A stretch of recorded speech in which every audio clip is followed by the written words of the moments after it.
India, the only land where the smallest of everyday acts are pervaded with spiritual ethos.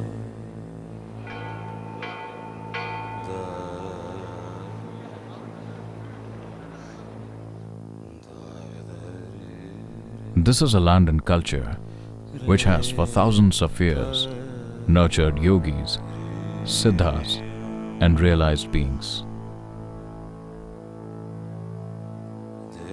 These beings explored life in depth, looked at all aspects of human well-being, and consciously structured the culture so that even the simplest act became a spiritual one.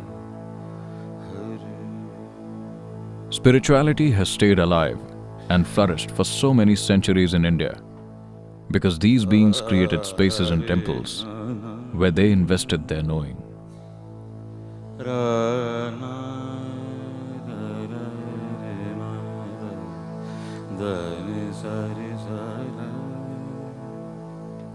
Kailash is one such place, which is a powerhouse of energy.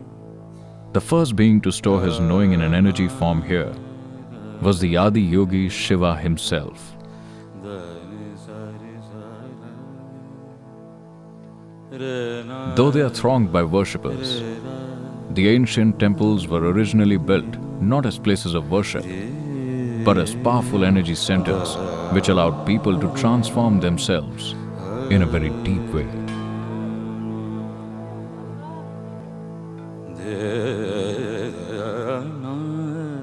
A visit to the temple in the morning allowed one to go about his daily work with a certain sense of balance and depth. There was a deep and exact science of temple building. The temples in India were created according to the instructions laid out in the Agama Shastras. Each Jyotirlinga temple had a specific function. If you want health, you go to a certain temple. If you want material well-being, you go to another. Each temple was created to address a different aspect of life. The existing lingas in these temples have been consecrated for one or two particular chakras, which benefit people accordingly.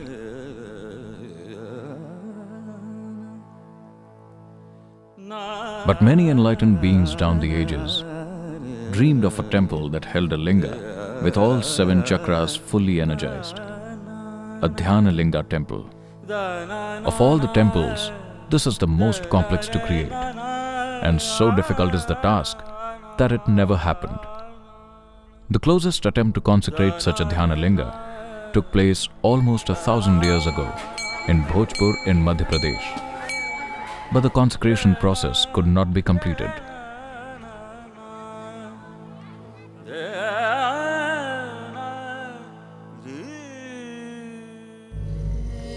There is now only one place where a Dhyanalinga stands, the only one to be fully consecrated in over 2,000 years.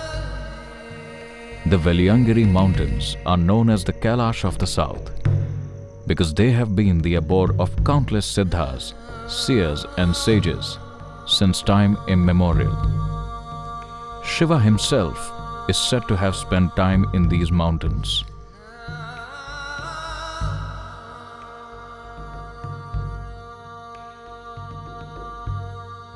It is at the foothills of the Veliangiri mountains that Sadguru Jaggi Vasudev established the Dhyanalinga. It took him 3 lifetimes of intense sadhana to achieve this.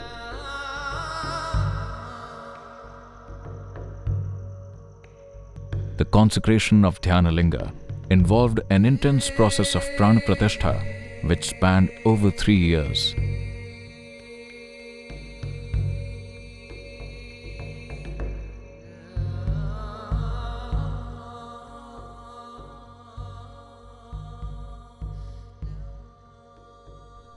In India, it is tradition that prior to entering any temple, one is required to wet one's entire body to help make one more receptive to the energies of the temple.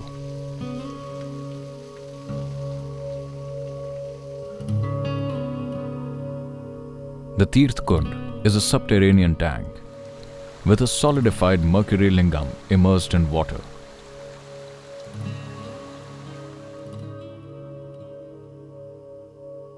This rasa was consecrated in a particular way, fundamentally as a preparatory tool to enhance spiritual receptivity in a person before he enters the Dhyanalinga.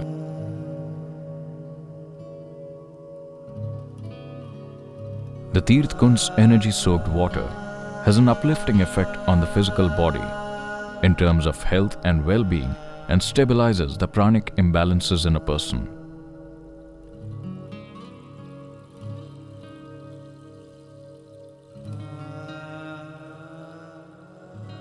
Before the entrance of the inner parikrama is the Sarva Dharma Stambha.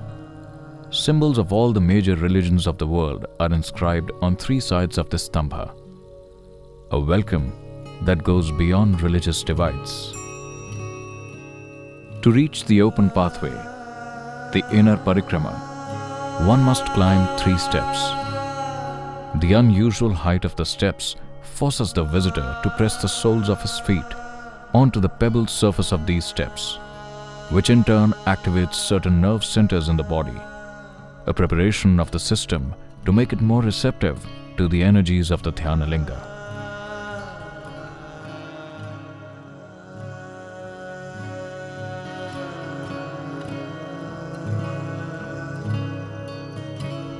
The entrance of the parikrama is graced by Patanjali Maharishi, who is regarded as the father of yogic sciences. On the other side is the Vanashri shrine, the feminine deity of the Dhyana temple. The energies of the deity are such that it is specially beneficial for women and children.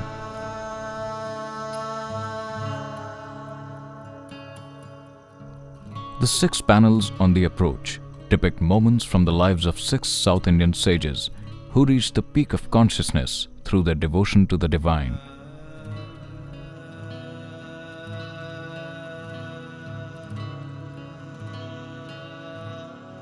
One finally stands before the immense and awe-inspiring Dhyanalinga. Vibrating with the power of the primordial, it casts its spell on all those who enter its enigmatic presence.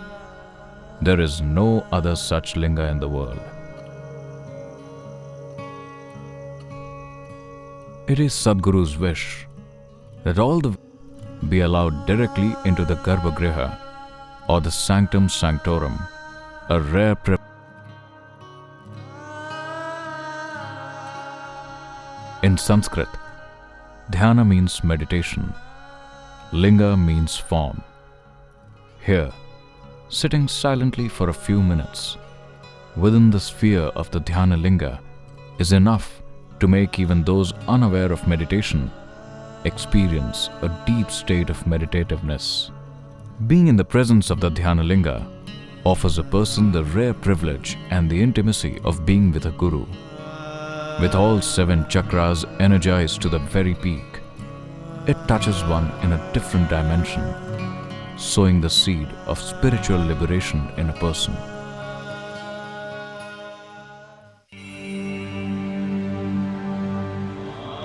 Linga Bhairavi consecration will be in many ways the biggest event to happen in Asia after Dhyanalinga consecration. In real terms.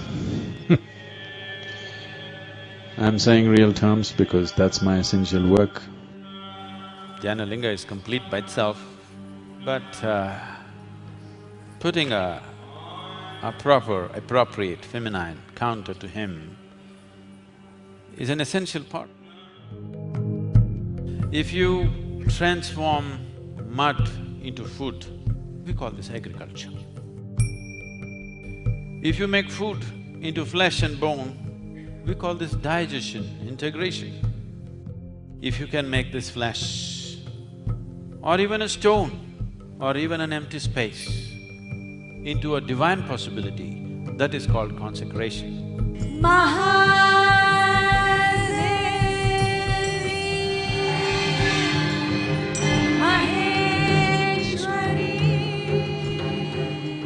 One who earns the grace of Bhairavi neither have to live in concern or fear of life or death, of poverty or failure, all that human being considers as well-being will be his if only he earns the grace of Bhairavi.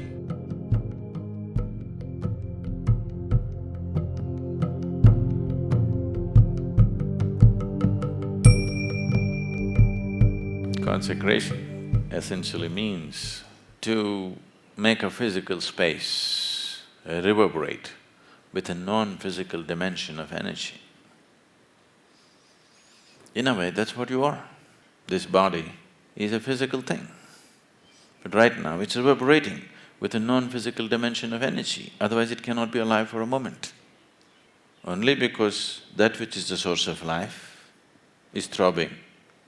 Physicality has gathered like this, organic vegetables have gathered like this and behaving like this, isn't it? So, it is here. If you know how to touch this, you don't need any consecrated space because this is a consecrated space. But you're not able to touch this. So we want to create that kind of energy in a more palpable way, where you can touch it, where you can feel it. So to make that available, there are various ways to get people involved with that energy.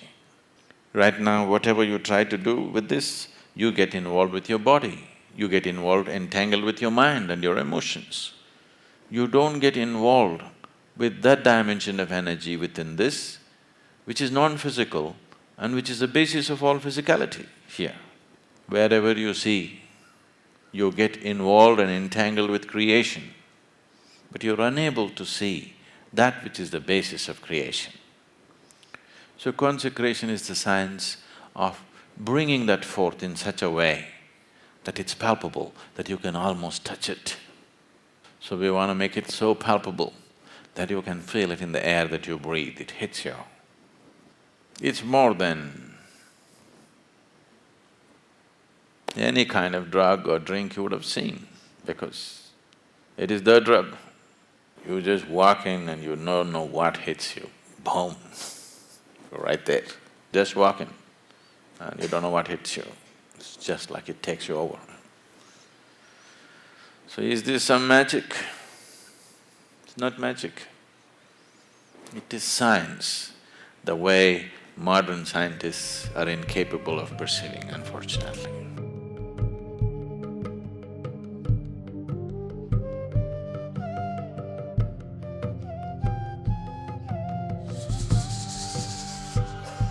Particularly in this culture, enormous amount of knowledge about this dimension of life was perpetuated, and this was held as the most important thing, because it doesn't matter what you're eating, how you are, how long you live, that at some point a need will come that you want to get in touch with the source of creation.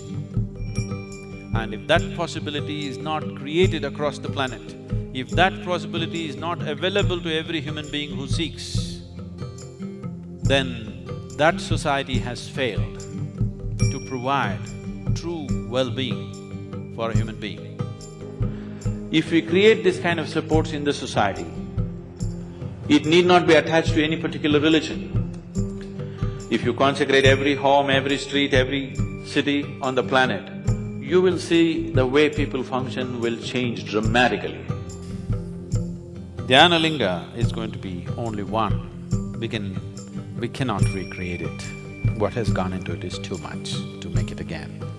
But other kinds of consecrated spaces, like Devi, this is one thing we want to do. We want to create as many consecrated spaces as possible on the planet,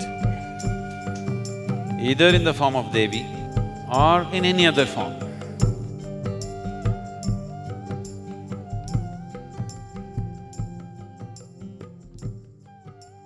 Just because I had experienced something very nice at the Devi temple in Coimbatore. And when I came to know that this is available, this grace is available through the Devi, and we can bring her home, part of her to our office or home, I brought Linga Bhairavi, part of her, here to the office and to home also. Somebody is there to give me company. There is a sense of peace and calm. I mean, in the morning only there was so much chaos. Something is happening in the office, something is happening or the otherwise or something. But still there was some sense of peace and calm. I don't know from where it is coming. Obviously it's Devi only. As soon as we enter the house, it's like, okay, now we have arrived. People who are coming to our house, they are in a different mood now. They're in a completely different mode. And I'm happy. And what a brilliant architect she is. I mean, in terms of how she's transformed my life, how she's simplified my life, how much more at peace I am with things around me, how my relationships have changed with the people around me, how the company's become much, much more successful, how opportunities are falling on our lap like they never would, how obstacles are being removed. Whatever deep longing I have, deep desire I have, that gets fulfilled. I have to work towards it, but I don't get as many obstacles as I would imagine others do in their lives, or I hear from others that they struggle with. Without knowing, things have changed. And this is in all the processes of, when we are doing business, there are many problems. There are many, many problems every day. Problems have not gone away, but the solutions have come, the solutions. So we are not afraid of problems anymore. That is the main thing. So solutions have come through us only, but she has somehow brought something into us here. The people who are working here, they are also feeling the grace. I don't know if I can use the word, it chills me out, or it cools me off, or it just prepares me basically to take whatever bull is coming throughout the day. The word is evolving, we are evolving, and we are amazed also that we are able to do certain things and without too much hankering. The Bhairavi yantra is for those who are actively involved with life. They have many things to do in the world. They want to do many things in the world. People who are actively involved in businesses, careers, family, life. One of the main things which does not allow a human being to find his full potential is friction. Friction need not necessarily mean that you're getting into a fight with somebody. But when you try to be active in a big way, it builds up around you.